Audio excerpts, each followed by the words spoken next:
जल्दी खोलना, क्या लाई है आज? वही रोज की तरह आलू की सब्जी और रोटियां। वाह यार, तेरी मम्मी कितनी टेस्टी सब्जी बनाती है। ला तू अपना टिफिन मुझे दे दे। रुक, तो ये रोज रोज मेरी आलू की सादी सब्जी और रोटी क्यों खाती है? क्यों खाती हूँ का क्या मतलब? मुझे टेस्टी लगती है। ले, तू मेरा टिफिन खा ले। अच्छा, क्या लाई है आज तू? मुझे नहीं पता, खुद खोल के देख ले। अरे वाह, पनीर के पराठे। आना, दोनों मिलके खाते हैं। तू खा यार, मैंने तो परसों ही खाए थे। मैं तो तेरा ही टिफिन खाऊंगी। ये कहानी है इन्हीं दो सहेलियों की, गरिमा और अंकिता। गरिमा गरीब घर से थी और उसके पिता मजदूरी किया करते थे, जबकि अंकिता एक अमीर सेठ की बेटी थी जो कि एक फैक्ट्री के मालिक थे। अंकिता जानबूझकर रोज गरिमा के टिफिन से ही खाना खाती थी और उसे अपना टिफिन दे देती थी ताकि गरिमा भी अच्छा खाना खा सके। फिर एक दिन, अंकिता सुन, कल मैं कॉलेज नहीं आऊंगी। हैं? पर क्यों? तेरे बिना मेरा दिल कैसे लगेगा यार? वो मुझे पापा के साथ एक रिश्तेदार के यहाँ जाना है, जरूरी है। अच्छा, कोई लड़के वड़के का चक्कर तो नहीं है? हट पगली, ऐसा कुछ भी नहीं है। वो पापा के चाचा है ना, वो बहुत बीमार है, तो पापा के साथ बस उन्हें ही देखने जाना है। अच्छा, परसों तक तो आ जाएगी ना? हाँ, मैं कल शाम को ही लौट आऊंगी, तो चिंता मत कर। अच्छा तो चल फिर एक काम करते हैं, मैं शाम को तेरे घर आती हूँ, साथ में गोलगप्पे खाने चलेंगे, क्या बोलती है? डन, बट टाइम से आ जाना, हर बार लेट करती है तू। अंकिता को पैसों की कोई कमी नहीं थी, लेकिन इस बात का उसे जरा भी घमंड नहीं था और अंकिता की यही बात गरिमा को सबसे अच्छी लगती थी। पढ़ाई में अंकिता ठीक ठाक थी, जबकि गरिमा पढ़ाई में बहुत होशियार थी। इसीलिए परीक्षाओं के दिनों में गरिमा अंकिता की पढ़ाई में बहुत मदद करती थी। फिर उसी शाम, गरिमा, ओ गरिमा, बाहर आना। अरे अंकिता, कैसी हो बेटी? नमस्ते अंकल, मैं ठीक हूँ, आप कैसे हैं? नमस्ते, मैं ठीक हूँ बेटी। अच्छा, वो आपके चाचा जी कैसे हैं अब? बस बेटी, अंतिम सांसें गिन रहे हैं, उम्र भी तो हो गई है ना। जी अंकल, वो गरिमा। ले, आ गई मैं। पापा, मैं जरा थोड़ी देर में आती हूँ। ठीक है, पर ज्यादा देर मत करना।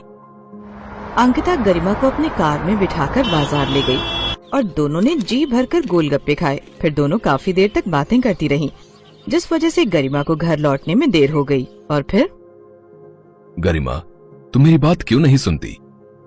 पापा प्लीज, अब फिर से वही बातें मत शुरू करना आप। क्यों ना करूं? तेरे कहने पर मैं उस अंकिता के सामने कुछ नहीं कहता, पर बेटी तू मेरी बात समझ, ये सारे पैसे वाले एक जैसे ही होते हैं। पहले खुद ही हमारे भले बनते हैं और फिर। पर पापा, अंकिता वैसी नहीं है, मेरा यकीन कीजिए। तुझे मैंने लाख बार समझाया है, तू उसे पढ़ाती है ना, बस इसीलिए वो तुझसे दोस्ती का दिखावा करती है। तू देखना, एक दिन जब उसका मतलब निकल जाएगा ना, तो वो तुझसे बात तक नहीं करेगी। इधर किशोर गरिमा को समझा रहा था, तो दूसरी तरफ अंकिता के पापा सेठ अमरलाल भी गुस्से से अंकिता का इंतजार कर रहे थे। कहाँ गई थी अक्कू? वो मैं और गरिमा गोलगप्पे खाने गए थे पापा, बस मेन मार्केट में। अरे तो मुंशी जी को कह दिया होता, यही मंगवा लेते तुम्हारे लिए गोलगप्पे। पापा, पर गोलगप्पे खाने का मजा तो ठेले पर खड़े होकर ही आता है, और फिर कल गरिमा बाहर जा रही है तो। ओहो अंकिता, मैंने तुम्हें 1000 बार समझाया है, उस फटीचर से दूर रहो तुम, तुम्हारे स्टैंडर्ड को सूट नहीं करती वो। पापा प्लीज, वो मेरी दोस्त है, उसके बारे में तो ऐसा मत बोला कीजिए आप। बेटी, इस बात को गांठ बांध लो, अमीर और गरीब कभी दोस्त नहीं हो सकते। उसकी नजर तुम्हारे पैसों पर है, तुम उसे घुमाती फिराती, खूब खिलाती पिलाती हो, तो बस इसीलिए वो तुम्हारे साथ दोस्ती का नाटक कर रही है। देखना, एक दिन आएगा और वो कोई ना कोई बहाना बनाकर तुमसे पैसे मांगेगी। पापा, गरिमा बहुत खुददार है, ऐसी नहीं है वो। ये तो वक्त ही बताएगा बेटा कि कैसी है वो। फिलहाल तुम उससे दूर रहो, क्योंकि मैं तुमसे कह रहा हूं, अंकिता गुस्से में वहाँ से चली गई। अमरलाल भी अपने कमरे की तरफ बढ़ गए, लेकिन उन दोनों के अलावा भी वहाँ कोई था जो ये सब देख और सुन रहा था। असल में अंकिता गरिमा के घर अपना पर्स भूल आई थी, जिसे वापस देने के लिए गरिमा अंकिता के घर आई थी। लेकिन वो घर के दरवाजे को पार ना कर सकी, क्योंकि उसने वहीं पर अंकिता और अमरलाल की सारी बातें सुन ली थी। वो उदास होकर अपने घर चली गई, लेकिन इस बारे में उसने अंकिता से कभी कुछ नहीं कहा और ना ही गरिमा और अंकिता की दोस्ती में कोई फर्क आया। ऐसे ही वक्त बीता और फिर कॉलेज का आखिरी साल भी पूरा हो गया। कॉलेज के आखिरी दिन अंकिता पूरे कॉलेज में गरिमा को ढूंढ रही थी, लेकिन गरिमा का कहीं कुछ अता पता नहीं था, क्योंकि वो तो अस्पताल में थी। डॉक्टर साहब, प्लीज मेरे पापा को बचा लो। देखो बेटी, हम पूरी कोशिश कर रहे हैं, पर इनकी तबीयत बिगड़ती जा रही है। आप जल्द से जल्द 2 लाख रुपए का इंतजाम करो, वरना हम इनका ऑपरेशन नहीं कर पाएंगे। नहीं, आप ऑपरेशन शुरू कीजिए, मैं पैसों का इंतजाम करती हूँ। गरिमा अपने रिश्तेदारों और पड़ोसियों से मदद मांगती है, लेकिन सभी ने हाथ खड़े कर दिए। गरिमा ने सोच लिया था कि अब वो अपना मकान गिरवी रख पैसों का इंतजाम करेगी, लेकिन तभी उसे अंकिता का ख्याल आया। ओहो, अंकिता को तो मैंने कुछ बताया ही नहीं, वो मुझे ढूंढ रही होगी। ऐसा करती हूँ, एक बार उससे मिल लेती हूँ और सारी बात बता देती हूँ। हो सकता है मकान गिरवी रखवाने में वो कुछ मदद कर सके। ये सोचकर गरिमा अंकिता के घर पहुँची तो वहाँ उसका सामना अंकिता की जगह उसके पिता अमरलाल से हुआ। हाँ बताओ, क्या बात है? अंकल जी, वो मुझे अंकिता से मिलना था। वो अपने मामा के घर चली गई है और अब वो वहीं रहेगी, तो तुम्हें उसे ढूंढने या मिलने की कोशिश करने की कोई जरूरत नहीं, समझी तुम? वो तुमसे कोई वास्ता नहीं रखना चाहती अब से। ये बात सुनकर गरिमा को बहुत बड़ा झटका लगा और उसे अपने पिता की कही बात याद आने लगी। तो उसे पढ़ाती है ना, इसीलिए वो तुझसे दोस्ती का दिखावा करती है। तो देखना, एक दिन जब उसका मतलब निकल जाएगा ना, तो वो तुझसे बात भी नहीं करेगी। गरिमा को लगा कि उसके पापा सही थे।